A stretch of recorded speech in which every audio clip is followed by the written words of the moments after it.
Okay, welcome once again to Ray's List. I'm Ray, and we're here with writer and store operator Brian Johnson, live here at Urban Legend at historic Smithville.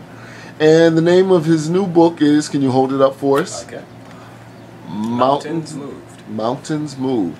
And that's a collection of poetry. Are there essays too, or just poetry? Just poetry. Okay. Just poetry. Well, tell us about the book, please. The book is a collection of, an eclectic collection of poems from everything from inspiration to romance, social issues, spiritual matters, kind of a metaphysical look at some things from a poetic perspective. And the title of it was born out of the fact that it took 3 years to get this out.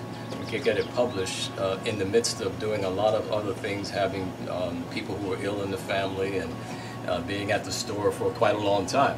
So Mountains Moved is born out of that, and the first poem speaks to it. The first poem in the book is Mountains Moved with Each Handful of Soil, and it is about a work of using each hand of soil to get your dreams accomplished. Even though the mountain may seem a bit ominous at the time, with consistent and persistent work, you find that the mountain has taught you lessons as it stands behind you now as you displace that soil, and you're able to realize the dream that you were after. Well, what did you learn from putting this book together? Well, first of all, that consistency of purpose is what will get you the rewards that you're after. Success is measured by the desires of the heart, and it also has to do with being able to formulate one's thoughts and emotions and feelings and put them down, and in my case, as poems that reflect different things that have been on my mind personally, that have laid on my heart, and even some of the humor, just to approach life in certain kinds of ways. So the language of the poem, it kind of, I guess the book itself and having it published allowed me to kind of see what I was made of in terms of being able to bring something forward, to manifest the vision. And after having done this, now I can see really how easy it is to get this done once you get past the fear or the overwhelming sense that something like a project like this can have before you. So now I'm rather comfortable with doing this work. I'm getting ready for the second one. Okay. One last question. What is it that you hope that readers will get from this book? Well, first, that message as it's embedded in the first poem.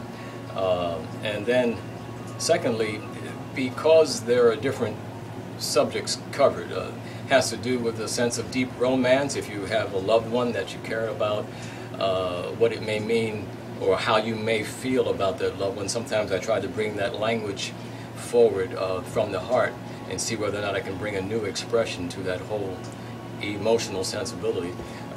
Social issues is in terms of looking at some of the things that are going on in our lives and putting them in our face so that we don't hide that. For instance, there's a poem here called Tough Sister. It just has to do with a woman not taking abuse from men any longer and seeing her own value.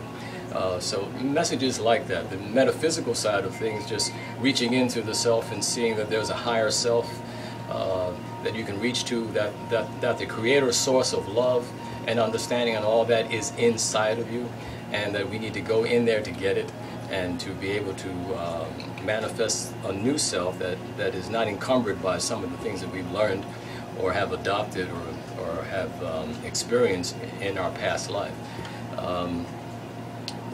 And quite a bit more just in terms of what is offered. I have a couple of things in here that were old commission pieces that have to do with education or gambling and nursing home care.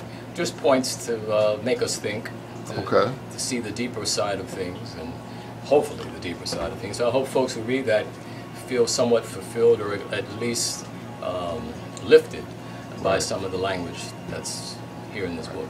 Well, I'm sure you can pick up a copy here at Urban Legend, but where else is the book available? We have a website currently. It's brianjohnsonpoetry.com. So the book can be purchased there, along with some other items, and we're expanding that website to include a number of heirloom pieces that are in a limited edition format something that you can keep and reflect upon. We're currently doing a series called Peaceful Pauses, and they will be certain extractions from the book that are set in a certain format, giclée formats, or on crystal, or on certain woods that you can actually put in your home and reflect upon, or in your office. And they'll just hopefully help you in your day to relieve stress and to find more peace in your moment. Well, thank you so much for taking time out of your busy schedule to speak with us. My pleasure. Thank you.